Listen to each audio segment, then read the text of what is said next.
नमस्कार, आप देख रहे हैं अपना बिहार। मैं हूं आपके साथ विभा उपाध्याय। बुलेटिन की शुरुआत इस वक्त बड़ी खबर के साथ। खबर जन सुराज प्रमुख प्रशांत किशोर के बड़े बयान से जुड़ी हुई सामने आ रही है, जिसमें प्रशांत किशोर ने कहा है कि मैं कांग्रेस विचारधारा के करीब हूं, मेरे बारे में कांग्रेस को तय करना है। प्रशांत किशोर ने एक प्राइवेट चैनल को इंटरव्यू के दौरान ये तमाम बातें कही, जिसमें उन्होंने कहा कि मैं कांग्रेस विचारधारा के करीब हूं। हालांकि ये तय तो कांग्रेस को करना है। कांग्रेस के साथ काम करने को लेकर पूछे गए सवाल पर प्रशांत किशोर का ये जवाब था, जिसमें उन्होंने कहा कि मेरी विचारधारा कांग्रेस की विचारधारा के बेहद करीब है। तो जनसुराज प्रमुख की तरफ से यह बड़ा बयान, जिसमें कांग्रेस की तरफ से भी बयान सामने आ चुके हैं। कांग्रेस ने यह कहा है कि अगर वो आते हैं तो उनका स्वागत होगा। अब हालांकि प्रशांत किशोर कांग्रेस की बात कह रहे हैं कि कांग्रेस को यह तय करना है कि वो क्या सोचती है। कांग्रेस ये कह रही है कि अगर प्रशांत किशोर आए तो उनका स्वागत होगा। प्रशांत किशोर के उस बयान को सुनना भी जरूरी है, जिसमें इंटरव्यू के दौरान, एक निजी चैनल को इंटरव्यू के दौरान उन्होंने ये बातें कही।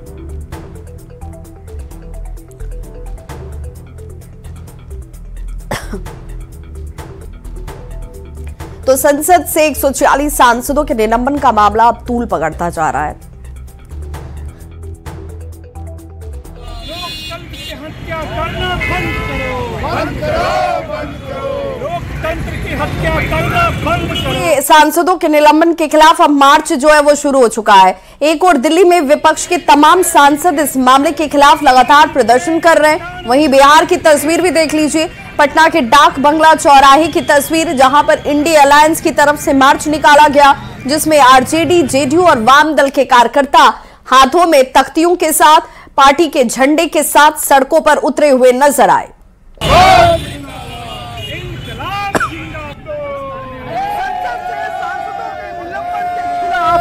आज तमाम दल है वो सड़कों पर है और अभी से यहाँ पे आपको बताएं कि माले हो,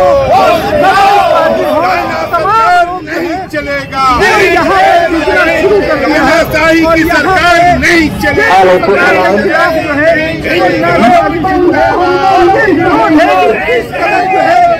यहाँ से लोकसभा चुनाव को लेकर बिहार की सियासत तेज हो गई है। इंडिया अलायंस के खेमे में काफी हलचल देखी जा रही है। दो बड़े नेताओं से सीएम नीतीश कुमार की बातचीत हुई है। रात में सीएम नीतीश कुमार से राहुल गांधी ने फोन पर बातचीत की, तो वहीं दिन में सीएम की मुलाकात जो है डिप्टी सीएम तेजस्वी यादव से होती है। मुख्यमंत्री आवास में सीएम और डिप्टी सीएम के बीच लगभग आधे घंटे तक मुलाकात और बातचीत हुई है।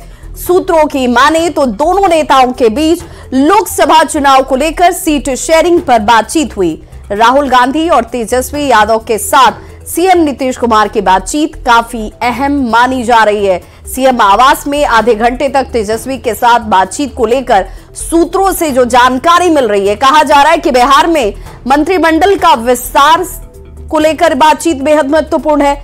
इसके साथ ही साथ कई मुद्दे थे, जिनमें सीट शेयरिंग का विषय भी था, और इन तमाम विषयों पर मुलाकातों का दौर चलता नजर आया। रात में राहुल गांधी से बातचीत होती है टेलीफोनिक, वहीं दिन में तेजस्वी यादव मुख्यमंत्री आवास पर पहुंच जाते हैं सीएम नीतीश कुमार से मिलने के लिए। तो नीतीश और तेजस्वी की मुलाकात को लेकर बिहार में सियासत भी तेज हो गई है। दोनों नेताओं की मुलाकात काफी महत्वपूर्ण मानी जा रही है। सीट शेयरिंग और मंत्रिमंडल विस्तार, इसे लेकर ये बातचीत हुई है। अभी तक सूत्र यही कह रहे हैं। इस खबर पर और ज्यादा जानकारी दे रहे हैं संवाददाता शैलेंद्र कुमार। मुख्यमंत्री तेजस्वी यादव ने मुख्यमंत्री नीतीश कुमार से मुलाकात की है। लगभग आधे घंटे तक दोनों नेताओं की मुलाकात हुई और खास तौर पर माना जा रहा है कि जिस तरीके से इंडिया अलायंस की बैठक हुई और उसके बाद खबर यह भी आई कि राहुल गांधी ने नीतीश कुमार को फ़ोन किया मंत्रिमंडल विस्तार और तमाम चीज़ों को लेकर के। उसके बाद यह जो मुलाकात है तेजस्वी यादव की नीतीश कुमार के साथ, यह काफ़ी महत्वपूर्ण मानी जा रही है, क्योंकि अब सीट शेयरिंग के साथ साथ तमाम जो चीज़ें हैं उसको अब आगे बढ़ाना है। और ऐसे में सुबह सुबह तेजस्वी यादव नीतीश कुमार से मिलने एक अन्य मार्ग उनके आवास पर पहुंचते हैं और देखिए अभी वो निकल रहे हैं। और ख़ास तौर पर जिस तरीके से बिहार में लगातार सियासत बदल रही है, तो इस बदलते हुए सियासत में कहा जा सकता है कि तेजस्वी यादव और नीतीश कुमार की मुलाकात कई मायनों में काफी महत्वपूर्ण है। शैलेंद्र, न्यूज़ 18 पटना। नौकरी के बदले जमीन घोटाला मामले में ईडी ने तेजस्वी यादव को आज तलब किया है, लेकिन आरजेडी सूत्रों से मिल रही जानकारी के मुताबिक तेजस्वी यादव आज ईडी के समक्ष पेश नहीं होने वाले हैं, क्योंकि वो पटना में ही है, इस वक्त मौजूद है। आपको बताते चलें कि तेजस्वी कल ही दिल्ली से पटना लौटे हैं और दिल्ली से पटना लौटते ही पटना एयरपोर्ट पर पत्रकारों से बात करते हुए खुद तेजस्वी यादव ने कहा था कि लोकसभा चुनाव तक ये तो सब चलता ही रहेगा। तेजस्वी यादव का कहना है कि इस तरीके से परेशान करने के काम जो किए जा रहे हैं उससे मैं घबराने वाला भी नहीं हूं। केंद्र सरकार एजेंसियों का दुरुपयोग कर रही है। इस खबर पर ज्यादा जानकारी दे रहे हैं संवाददाता Amit Kumar. Land for job मामले में तेजस्वी यादव को आज दिल्ली स्थित ईडी कार्यालय में पेश होना था, लेकिन तेजस्वी यादव जो है ईडी के समक्ष पेश नहीं होंगे, क्योंकि तेजस्वी यादव जो है वो पटना में राबड़ी देवी का ये आवास है और यहीं पे तेजस्वी यादव जो है वो मौजूद है।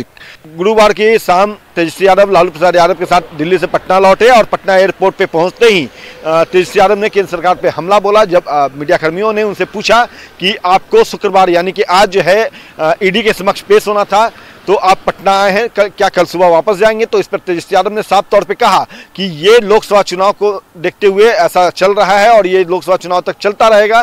तेजस्वी यादव ने साफ तौर पे ये भी कहा, अपने उस बयान को दोहराया भी जिसमें वो बराबर कहते हैं कि केंद्र सरकार जो है ईडी सीबीआई का गलत इस्तेमाल कर रही है, विपक्षी नेताओं के खिलाफ जो है षड्यंत्र करती है। हालांकि बताते चले कि जिस मामले में लैंड फॉर जॉब मामले में तेजस्वी यादव को पूछताछ के लिए ईडी ने तलब किया था आज, उस मामले में तेजस्वी का नाम हाल ही में कहे तो एफआईआर में जोड़ा गया था, चार्जशीट में जोड़ा गया था। और इससे पहले बताते चले कि राबड़ी देवी, मीसा भारती, हेमा और उसके अलावा लालू प्रसाद यादव सभी से जो है ईडी पूछताछ कर चुकी है और लैंड फॉर जॉब मामला जो है वो लगभग कहें तो 600 करोड़ से ऊपर का मामला बताया जा रहा था। और इससे पहले ये भी बताया कि लालू प्रसाद यादव, उनके परिवार और करीबियों के 24 ठिकानों पर एक साथ ईडी ने छापेमारी भी की थी। बड़ा आरोप लगाते हुए तेजस्वी यादव जो है ये कह दिए इशारों में कि वो ईडी के समक्ष उपस्थित नहीं होंगे। हालांकि ईडी का अब अगला कदम क्या होता है ये देखना बेहद अहम होगा। अमित कुमार, न्यूज़ 18 पटना।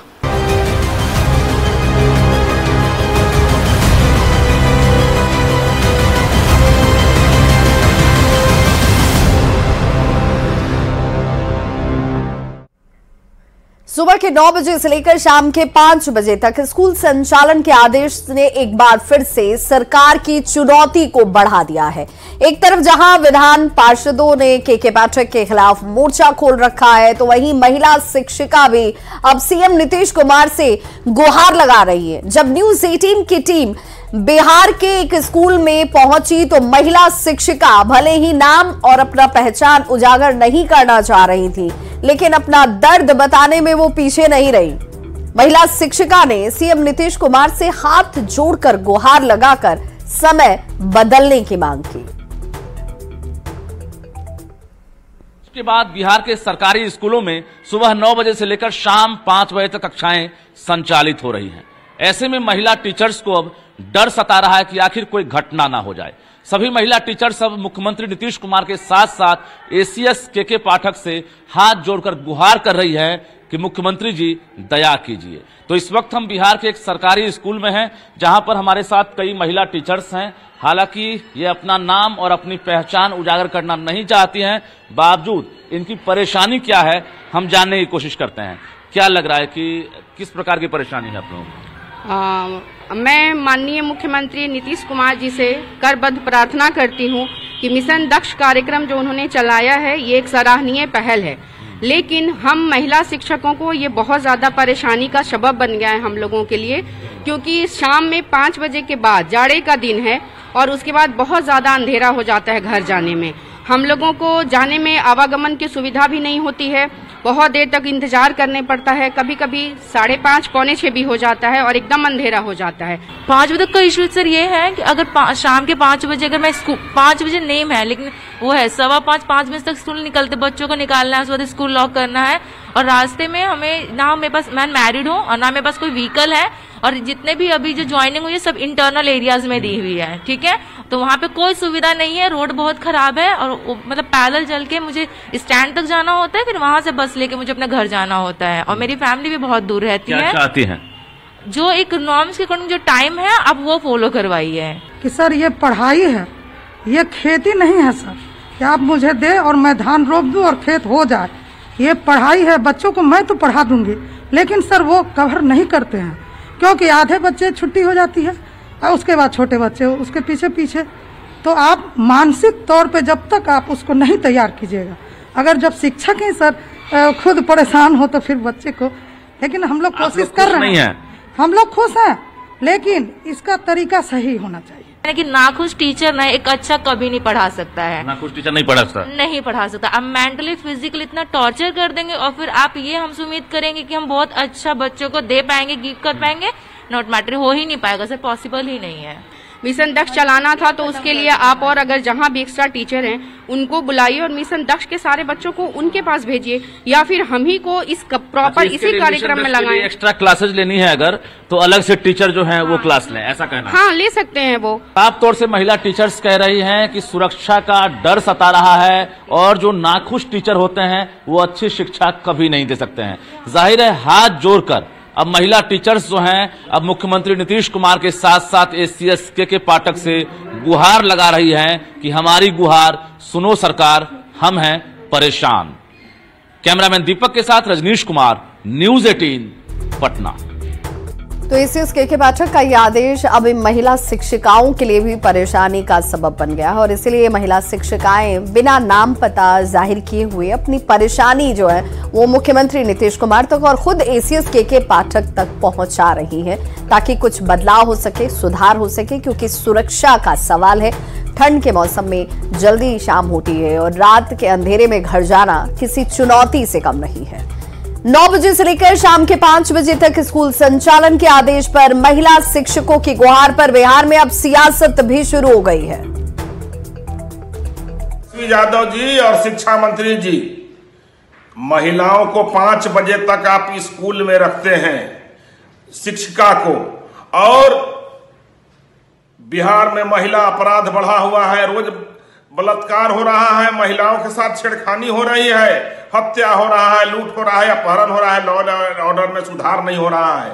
और आप जो है अपने पिता के विरासत में जो जंगल राज मिला है उसको संभाल रहे हैं। उस जंगल राज से बिहार को मुक्ति दिलाइए, तब महिलाओं और बच्चों को 5 बजे तक स्कूल में बैठाइए। देखिए, शिक्षा विभाग के किसी अधिकारी ने लेबर लॉ का उल्लंघन किया हो तो सरकार उसमें दखल दे, किसी लेबर लॉ का उल्लंघन हुआ हो तो शिक्षक इसकी शिकायत करें, संघ के लोग शिकायत करें, सरकार जांच करवा लेगी। लेकिन अगर कानून के दायरे में सब कुछ हो रहा है तो फिर सरकार कैसे दखल दे देगी? लेकिन हाँ, शिक्षक भी सरकारी कर्मचारी हैं, उनकी सहूलियत का ध्यान रखना सरकार की जिम्मेदारी है। शिक्षक निश्चिंत रहे। सरकार और शिक्षा विभाग लगातार विद्यार्थियों को गुणवत्तापूर्ण शिक्षा मिल सके इस दिशा में प्रयासरत है, काम कर रहा है। लगातार नीतियां भी बन रही हैं, चाहे वो शिक्षकों की बहाली हो, आधारभूत संरचनाओं के निर्माण के क्षेत्र में काम। अब यदि विद्यालय की अवधि को 5 बजे तक बढ़ाया गया है तो हमें लगता है कि इसमें किसी को आपत्ति नहीं होनी चाहिए। इससे विद्यार्थियों को और पढ़ने का मौका मिलेगा, अन्यथा ही इसे कुछ लोग दूसरी दिशा में लेकर जा रहे हैं और भाजपा के लोगों को यह बात तो बिल्कुल भी अच्छी नहीं लगेगी, क्योंकि वो लोग बिहार के विद्यार्थियों के भविष्य को बनने देने के रास्ते में एक रोड़े के रूप में है।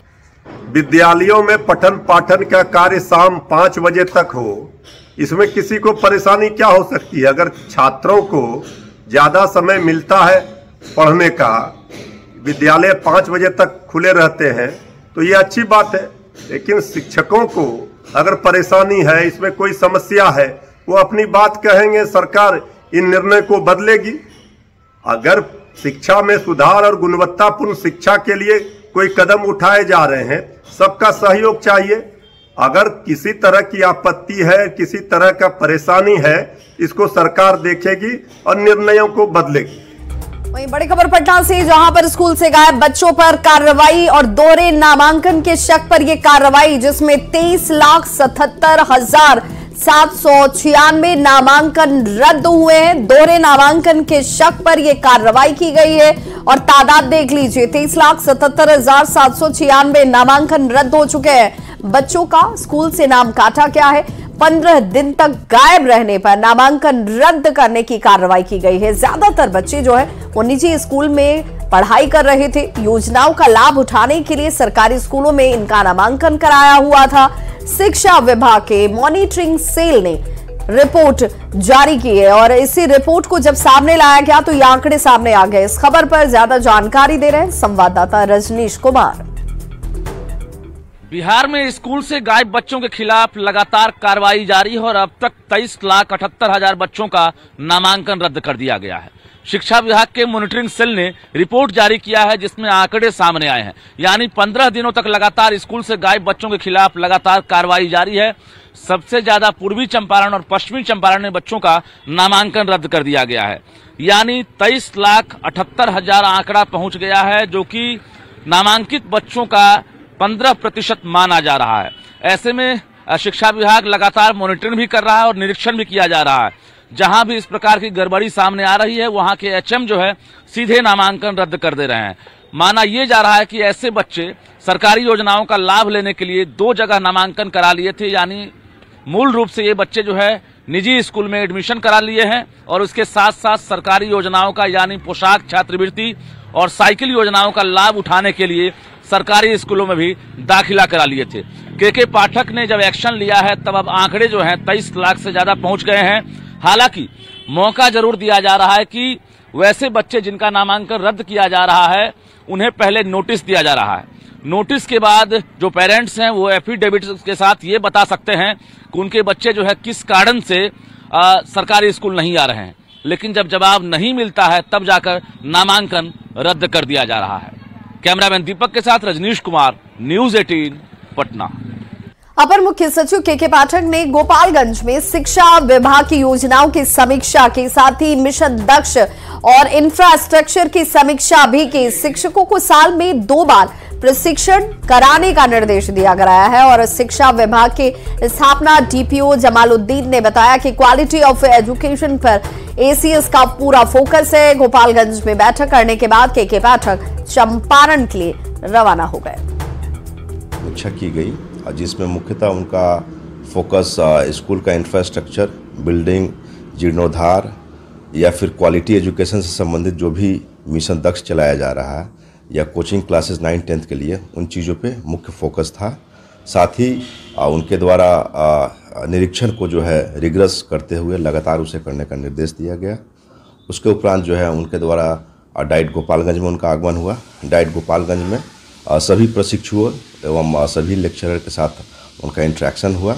उन्होंने डाइट का सभी एकेडमिक ब्लॉक और हॉस्टल ब्लॉक का निरीक्षण किया और सभी प्रशिक्षु से बेहतर प्रशिक्षण के लिए फीडबैक भी लिया एवं आवश्यक दिशा निर्देश दिए ताकि प्रशिक्षण लगातार चलते रहे। और बेतिया से बड़ी खबर आ रही है जहां पर एसीएस के पाठक की तरफ से बड़ा आदेश दिया गया है। स्कूलों में शिक्षक अभिभावक मीटिंग करने के निर्देश दिए गए। हर शनिवार को शिक्षक और अभिभावक के मीटिंग के अब निर्देश दे दिए गए। यहाँ पर पेरेंट्स टीचर मीट अब बहुत जरूरी है, इसका आदेश अब दे दिया गया है। विपिन हाई स्कूल का के पाठक ने निरीक्षण किया और निरीक्षण के बाद एक बड़ा आदेश उनकी तरफ से जारी किया गया है।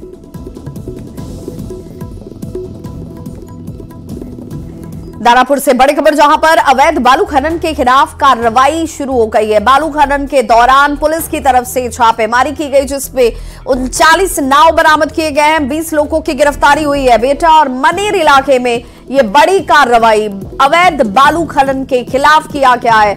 आपको बताते चलें कि छापेमारी के दौरान कई नावों में आग लगा दी गई थी, जिसकी पुष्टि करते हुए बेटा थाना अध्यक्ष रामाशंकर सिंह ने कहा कि पुलिस ने 39 नाव को यहां से जब्त कर लिया है। 20 लोगों को गिरफ्तार किया गया है। इस दौरान अवैध बालू खनन करने वाले माफिया ने साक्ष्य को मिटाने के मकसद से नाव में खुदे आग लगा दी। इस दौरान मौके पर पहुंची पुलिस ने आग को बुझाया और माफिया को मौके से खदेड़ा गया।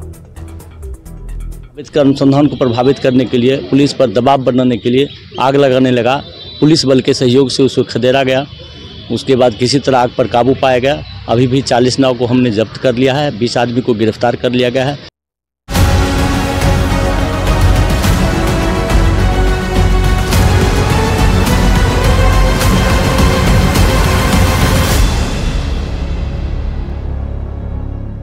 कोरोना के नए वेरिएंट JN.1 को लेकर स्वास्थ्य विभाग ने अलर्ट जारी कर दिया है। देश के अलग अलग राज्यों से जिस तरह से मामले अब सामने आ रहे हैं, ऐसे में मुजफ्फरपुर में भी इसे लेकर अलर्ट जारी किया गया है। स्वास्थ्य विभाग ने RT-PCR जांच की रफ्तार बढ़ा दी है और पुराने गाइडलाइंस के तहत लोगों से मास्क लगाने की अपील और सैनिटाइजर का इस्तेमाल करने की अपील की गई है। फिलहाल जिले में प्रत्येक दिन 100 RT-PCR जांच का लक्ष्य तय किया गया है। तो ये इस वक्त एहतियाती कदम बहुत जरूरी है, यानी कि लोगों को भी अब इसमें अपनी भूमिका निभानी होगी। सैनिटाइजर का इस्तेमाल और मास्क का इस्तेमाल जरूरी हो जाता है जब आप भीड़ भाड़ वाले इलाकों पर पहुंचते हैं। ये एहतियात बरतकर आप खुद को और आपके अपनों को आप सुरक्षित रख सकते हैं, क्योंकि लगातार कोरोना के इस JN.1 वेरिएंट के मिलने के बाद से चिंताएं बढ़ गई हैं और लोगों से एहतियाती कदम उठाने की अपील अब स्वास्थ्य विभाग भी कर रहा है। एक तरफ देश में कोरोना वायरस के इस नए वेरिएंट JN.1 ने चिंता को बढ़ाया हुआ है, तो दूसरी ओर राजधानी पटना में कोविड-19 के मरीज मिलने लगे हैं। पटना में कोरोना वायरस के 2 नए मरीजों के मिलने की पुष्टि हो चुकी है। मामला सामने आने के बाद बिहार का स्वास्थ्य विभाग भी अब इस वक्त अलर्ट मोड पर आ गया है। इन दोनों ही मरीजों को ट्रैवल हिस्ट्री बताई जा रही है, जो कि ये कहीं दूसरे राज्य से ट्रैवल कर यहां पहुंचे हैं और इस अनुसार एक व्यक्ति केरल की यात्रा करके लौटा है, तो वहीं दूसरा असम से बिहार आया। दोनों ही मरीजों को होम आइसोलेशन में रहने के निर्देश दिए गए हैं। एक मरीज के सैंपल की जांच IGIMS पटना में की गई, जबकि दूसरे की जांच ESIC अस्पताल बिहटा में हुई। वहीं एक मरीज गर्दनीबाग तो दूसरा बांका जिले का रहने वाला बताया जा रहा है। तो इस बुलेटिन में बस इतना ही, लेकिन न्यूज़ 18 बिहार झारखंड पर खबरों का सिलसिला लगातार जारी है।